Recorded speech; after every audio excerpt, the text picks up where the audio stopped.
Eğer işte alay turamasa var, anda öz varzına жазgılardan ketkile, işte turan kişiler gelip, onlara hizmet koşuyor gerek.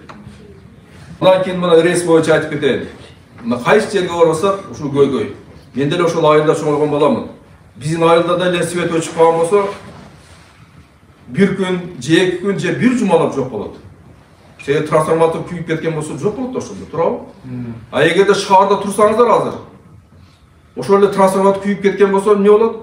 Bir жарым сааттын ичинде же бир сааттын ичинде кайра onun калдына келтирип жарыкты берет. Эмне үчүн айыл жеринде кылса болот ошол ишти? Болот. Сиздер да мына Ош электранын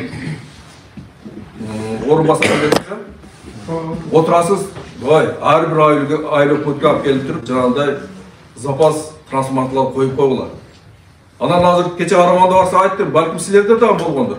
Эгерде трансформатор күйүп кеткен болсо, ошол элден акча каражат топтоп туруп, анан оңдоп, анан ишке берип атат.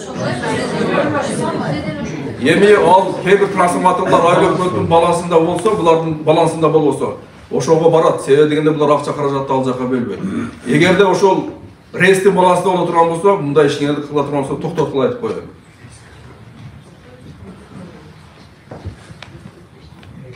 Рейске менен eski жеткен сталдарды алмаштыргыла. Мына азыр айттыңар алмаштырабыз депчи. Жылына алмаштырып туруш керек. Электр энергия боюнча элге көйгөй жаратпагыла айтып коём.